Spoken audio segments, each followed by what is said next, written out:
we'll do the live thing first. Like,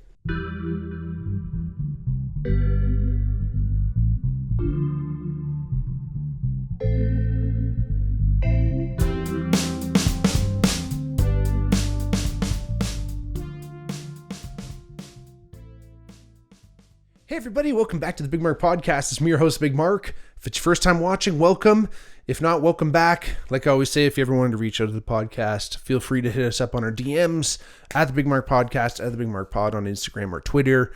Check out our YouTube channel if you're not watching there. If you are, make sure you hit subscribe and hit the bell and all that fun stuff, and you can see my smiling face as I talk to you about all my fun stuff. And again, if it's your first time joining us, we'd like to do solo episodes, we'd like to do guest episodes. So if you know anyone who wants to come on the podcast, let us know.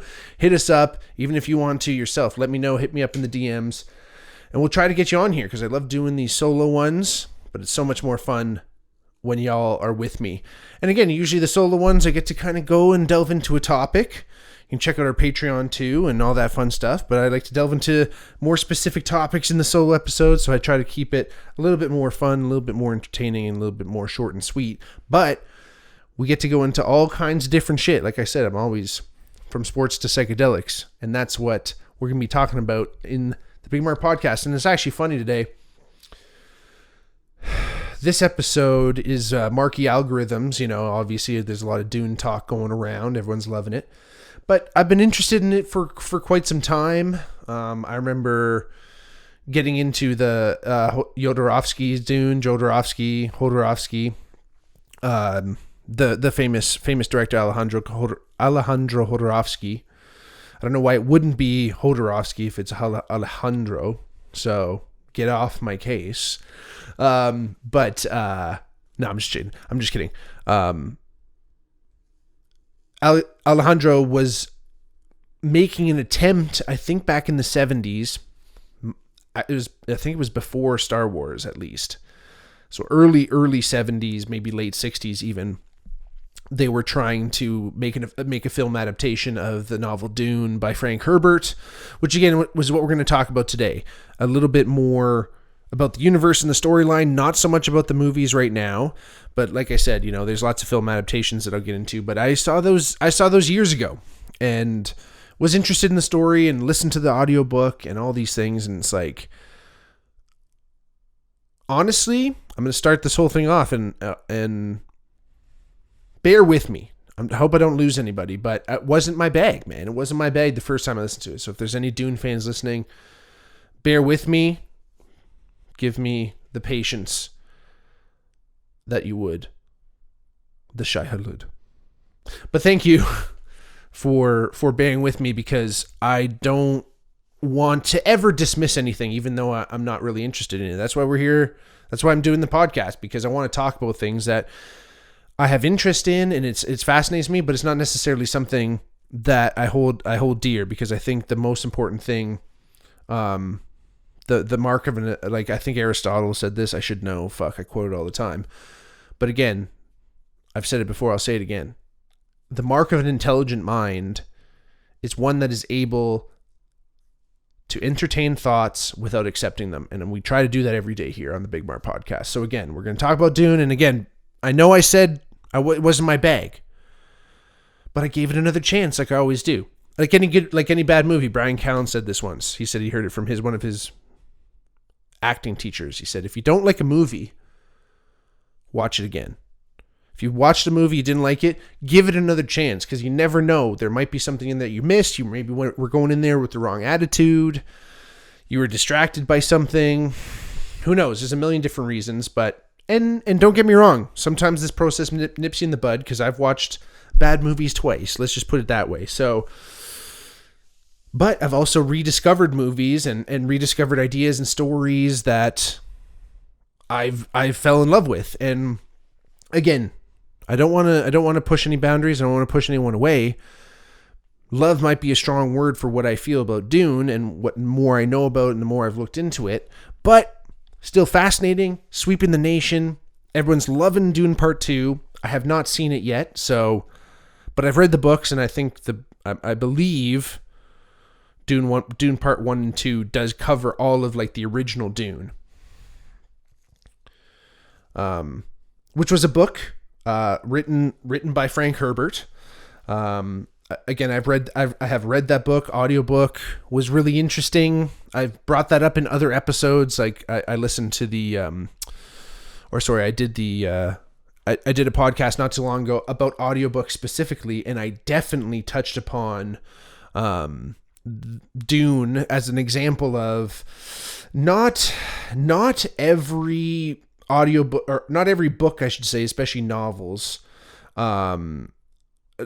ever, like, there's no guarantee that they're going to transfer over to like a normal audiobook, right? Like there's no guarantee that bringing that novel that was written specifically for print and in words, bringing that over to audiobooks and transferring that and creating that in audiobook format doesn't always work. It doesn't always jive. And sometimes audiobook companies, I guess you could call them, but publishers try to make audiobooks like with an ensemble cast, and there's all these different people playing each voice, and there's a different voice for the narrator, and it's basically like listening to a play. And it's not really my bag. I do not know why. I think there's something about listening to an audiobook where you almost kind of like convince yourself that the narrator is like almost like your own thoughts, like your own conscience, and you're just kind of like thinking through things a little bit that way. And then when there's like different voices coming in and they're like particularly weird, it kind of throws off your thought process, maybe, at least for me. I mean, for novels, usually the narrator does do a voice, like they put on a voice themselves to indicate that there's different characters. But again, you can obviously tell that it's the same person doing it. I mean, that's why I really want to listen to Andy Serkis's audiobook reading. I don't know. I guess that's how you say that. But Andy Serkis read Lord of the Rings, which would be awesome. Obviously, he's going to do the Gollum voice sick, but I wanted to hear how he would do all the other ones. But again, the Dune audiobook really treads that line for me as far as like just tolerable enough that I could kind of get through the story. The Dune universe is actually really interesting. So it was written in 1965 by Frank Herbert. It's a really interesting universe as far as the idea of how the future is going to look, but also it's an interesting mix kind of between fantasy and sci-fi. Now, the reason I say that is because obviously it's set in space on a planet with like giant fucking beings and sandworms, but everyone's a human and everyone has like evolved, and it's like set. So it's like 8,000 years basically in the future. And it's this interesting vibration that in the lore, and I'll try not to go too deep into the lore, like the like prequel, like the information that they bring out that kind of came up before. But the idea is that in Herbert's universe, there was a battle where the humans fought all like machines and androids, kind of a la like Terminator. There was kind of that battle happened, and then we as humans never used like computers and cyborgs again, like the way we normally would. It's a lot more like Herbert's universe is a lot more like organic things like this. And again, there's this idea of this spice that he's kind of interjected into the whole universe. That is this like, it's a drug and it's a fuel and it's a ceremonial thing. And it's like, it's hard to necessarily say exactly what that would be analogous to here. I mean, in reality, I think it's kind of one of those things, it's a creation of the author to kind of make this like perfect thing that everyone is obviously going to be fighting over and searching, and has all these mystical powers. And I guess it's like drugs and all these different things kind of mixed into one as far as like symbolism is concerned. But again, the whole kind of story anyway of Dune, which does have like the first book, Dune, does have 5 sequels after it. So there is a bunch more that comes after Dune, but the general backstory of the original Dune, which is covered in Dune Part 1 and 2, set on the planet Dune, or Arrakis as it's known as, in the year 10,191. And again, there's this spice that is created in mind on this planet. It's the only place in the universe that this spice is found. So again, there's like, little plot holes there as far as like this, literally one planet can absolutely like supply the entire known universe. But again, bear with us here. Suspend some disbelief and give me some grace as far as not as being a little bit cynical. I shouldn't be. It's a book. I should suspend disbelief, but fantasy has just never really been my bag, and sci-fi is not too far behind it. I mean, I like sci-fi probably more than fantasy. But again, Lord of the Rings is my shit. That's about as far as I go as far as love and fantasy. And then, yeah, depends on the sci-fi. Let's just put it that way. So we're treading into some weary grounds for Marky Boy here. But like I said, bear with me. When we come into the story, Dune is being sought after. Not should I say sought after. It's being ruled over by the family Harkonnen. And this is one of the things where there's like different families and different sections and all this thing. Again, I don't even have time to go through the entire universe. I don't know it well enough. But again, we're going to focus here. The Harkonnen, main characters, the Baron Vladimir Harkonnen, the Beast Raban, Fade Rautha, Piter. They live on Gidi Prime. That's their home. And it's all inorganic. Like, as much as I said, Herbert's world is organic. Gidi Prime, the planet of the Harkonnen, is dark, and H.R. Geiger, I think, is the artist. But like, imagine the alien from Alien, like that shiny dark black, and like there's tubes, and it's like kind of inorganic but organic. Again, this is the idea of Dune, where it is still humans. And you can kind of imagine like, oh, if we had all like mega techno humans who are just like, fuck it, I'm down with the techno, and like, let's just go as far as we can with technology without obviously having like robots and shit again. I don't know what the fuck. It's what it is as far as that's concerned. I don't know too much about that anti-android thing, but everything's black and hard and concrete and dark, and the Baron Harkonnen is this fat or morbidly obese, like disgusting, diseased kind of man who's like constantly, it looks like constantly like trying to like soothe his body somehow. Like, it's all self-care routines really, but like you see him in like steam rooms and baths, and he's like suspended by these suspensors that like kind of like make him float around.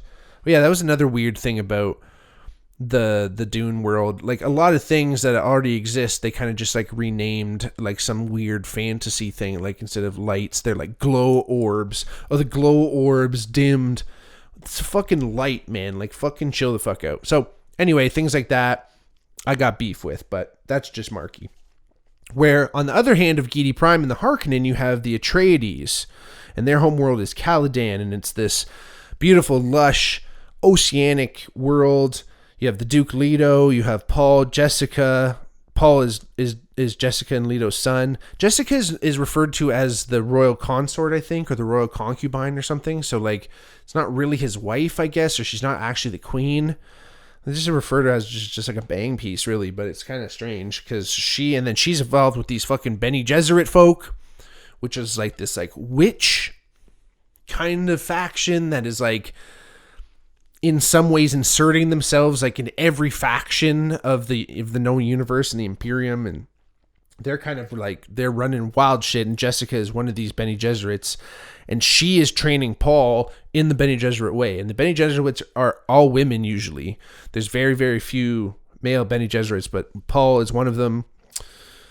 And Leto, I don't think really likes that Jessica has trained him in this way, but there's like all these tests. They do the she's got the Gom Jabbar. What the fuck is that test? Anyway, there's a test where like they kind of like put Paul to the test to be like, are you truly like worthy of being a Bene Gesserit? There's this voice idea, which is really interesting because all these things, if you're listening, kind of sound like Star Wars, right? And I'm pretty sure Frank Herbert like tried to sue George Lucas, but like there's this idea of the voice, not the force, but the voice is this like ever existing presence that you can like make someone do something you want. You can kind of command them and in like they'll listen to whatever you have to say just because you're using this voice. So it's kind of like a Jedi mind trick. Again, there's a desert planet just like Tatooine. There's a young boy involved as the kind of Messiah figure, which is also Paul and Luke. And it's obviously in space.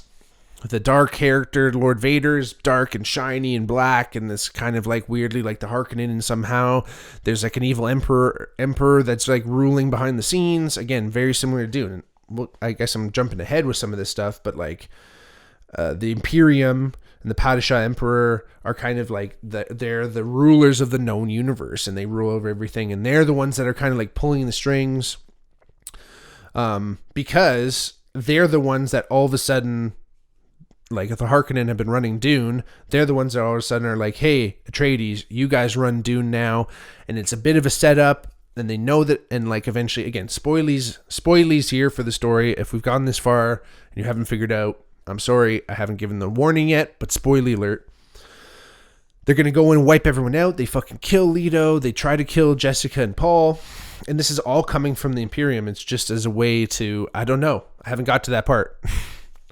There's these wacky, strange ass like guild navigators and stuff, which are like humans that are like, have been like basically living in the spice. They're like constantly like covered in the spice, and they've like been like mutated and stuff to kind of be able to do interplanetary travel. Again, this is the thing, like the spice is just like it's almost like OP. It's like does too much almost. But again, it all comes from this one planet, Dune, and there's these native people there called the Fremen. Stilgar, Chani are major ones, and then you have this person, Dr. Liet Kynes, who in one of the film adaptations by Lynch is played by Patrick Stewart, Jean-Luc Picard, and then in the newest one, it's actually a female actress who is playing him. So they kind of switched it up, and she does an awesome job. I'm missing her name right now. She unfortunately, I mean, you know, it's canon, but unfortunately in the movie, she passes away. But she is. Oh, come on. But she does a fantastic job, and it's kind of this character that has to play between the Fremen and the Atreides. I mean, everyone does know that the Atreides have been kind of like cast upon this world, but they're also like kind of seen as the messengers of this. It's just, it's too bad. But Sharon Duncan Brewster just does an absolutely phenomenal job. And again, there are some minor plot changes again that happen much like the casting here, but Villeneuve, who is he has Denis Villeneuve. He is the latest director of the new Dune movies, and in his adaptations, he did change a couple things around, but that's the whole story, more or less, is that's kind of why the Atreides end up on Dune. The Imperium are kind of pulling the strings, but as this is all going on, there's strings being pulled. The Bene Gesserit have trained Paul and Jessica, and Paul's having all these visions about leading the Fremen to some type of salvation and like kind of reclaiming Dune and all these things. And it's like really interesting in the sense that he's starting to fulfill a prophecy. The Fremen have like their own kind of prophecy and their own religion that they think eventually someday, and you know, the Bene Gesserit have been involved with like implanting some of this, but they had this prophecy that the what's it called? It's actually really interesting, the language that they use in Dune. A lot of it is like, they use a lot of like Arabic kind of terms and stuff.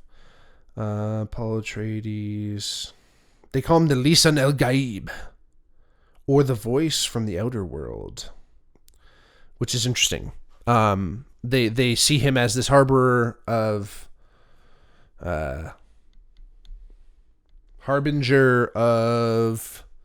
salvation.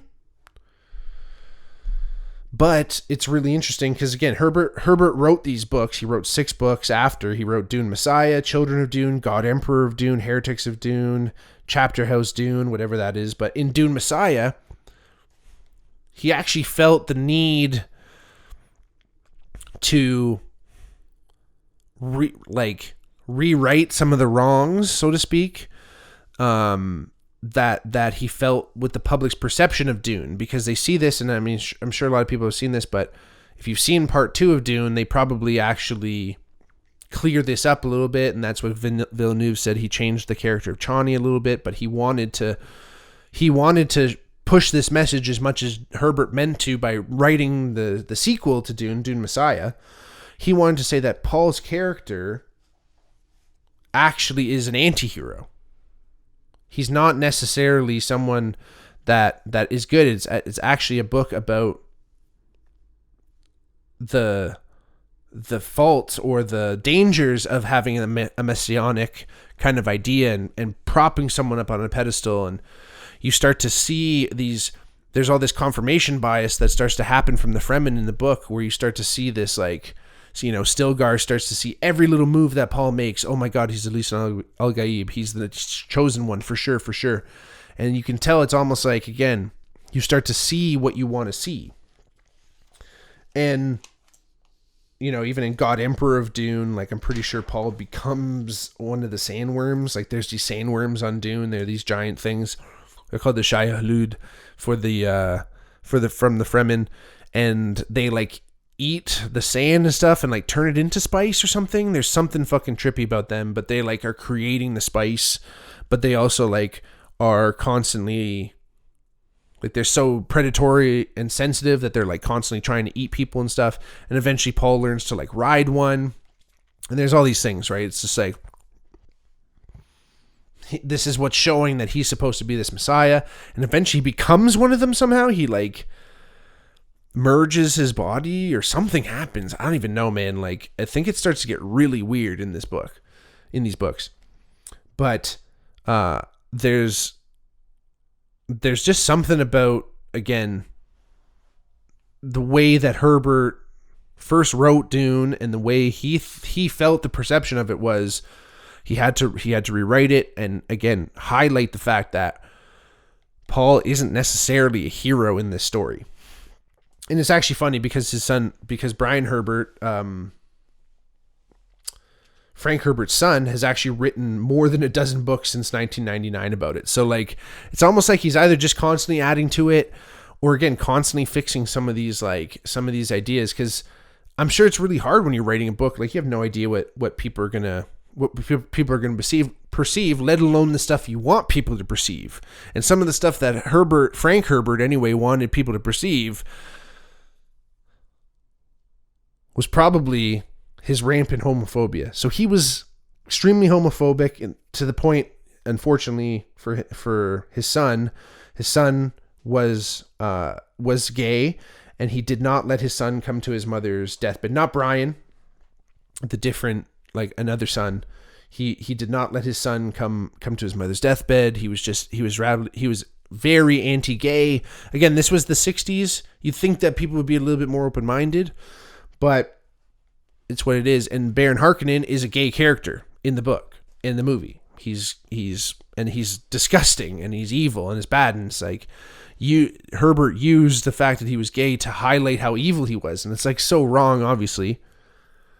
But again, you never know, man. Like, sometimes, these authors, you think, oh, they're just coming up with these ideas. Like, they come from somewhere, and sometimes these people are just trying to like put a message out there, and it's wrong. So I hope in at least some of these fucking dozen books that his other son wrote, it starts to go against some of that.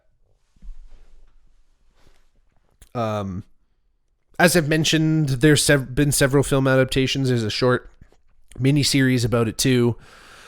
The two notable ones, obviously, are David Lynch's Dune, Jodorowsky's, which never came to fruition, unfortunately.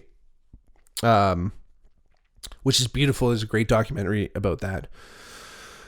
And it shows how it went on to inspire a lot of other stories, and especially a lot of the filmmaking that then did happen in, like I said, Alien or Star Wars from there.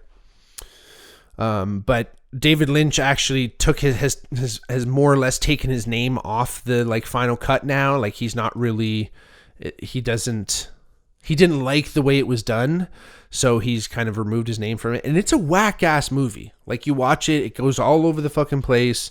Like it tries to cover, I think, a little bit too much information. That's why I think Denis Villeneuve split the movie into 3 technically, but I think the third film is going to touch a little bit more on Dune Messiah. But again, there's this whole idea that there is this like huge universe that does exist, but as far as I know, Villeneuve is going to be doing 3 movies.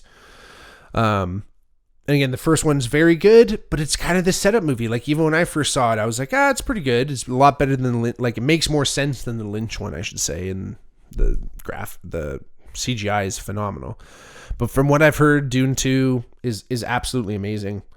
But again, I think the most important thing about Dune is it touches on that anti-hero idea. The idea, the theme of the anti-hero.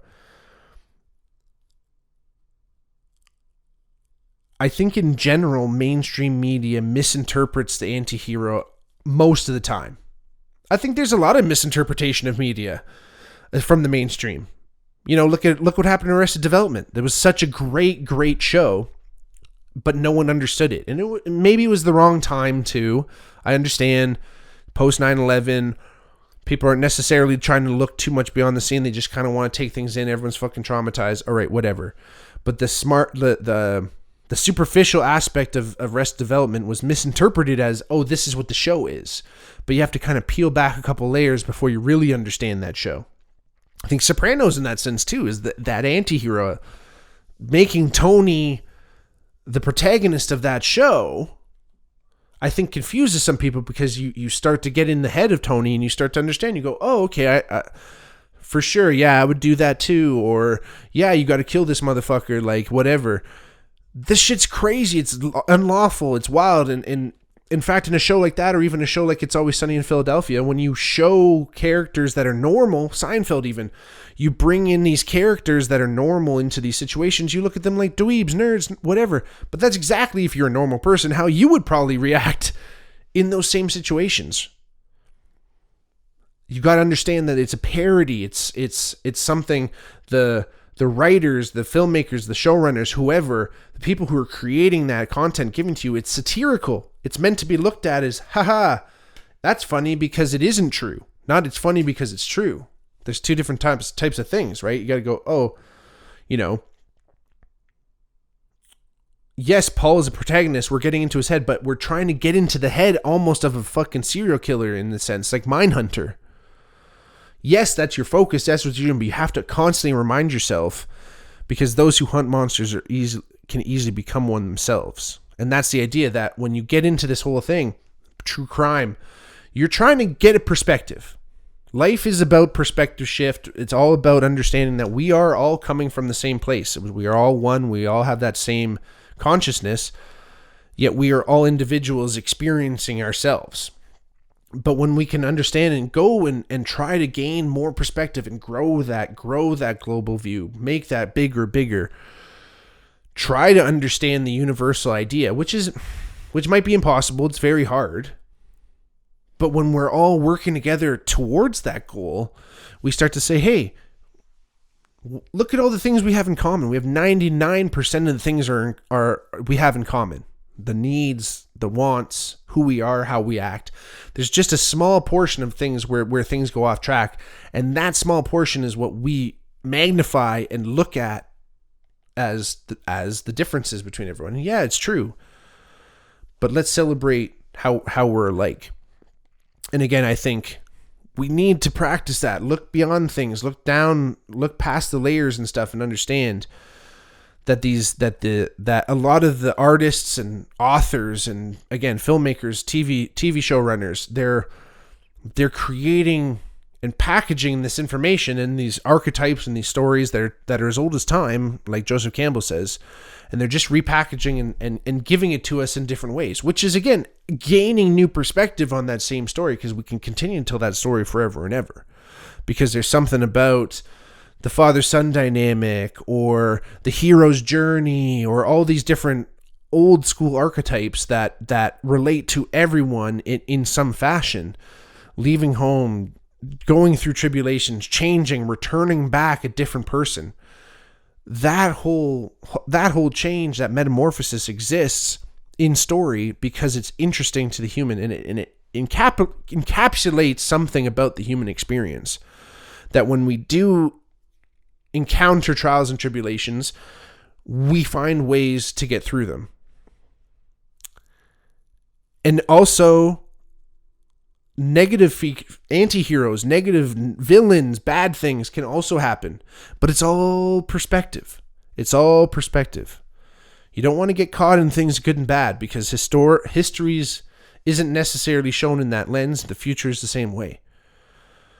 That it's all perspective, it's all different, it's all relative. So don't get duped by artists that aren't trying to dupe you. They aren't trying to trick anybody. They're trying to, again, just give ourselves a way that we can enter into a thought, use our mind a little bit more, crack that walnut open a little bit, and get into the meat of the story and understanding ourselves. So we have a sense of accomplishment. We felt like we got there together with the author instead of the author just spoon feeding us. But the last thing I'm sure anyone would ever want is for their ideas and thoughts to be misinterpreted as truth. We talked about it in the Matt and Shane Secret Podcast episode. Jokes aren't facts, and that's sometimes the same thing. Entertain a thought without accepting it. That's my rant on Dune. Hit me up in the comments. Let me know what you think. Thank you all for being here. I really appreciate all your time. If you're with us still, I appreciate it. Check out our YouTubes if you haven't. Instagram, Twitter, DMs, like, subscribe. Love y'all. See you soon. Peace.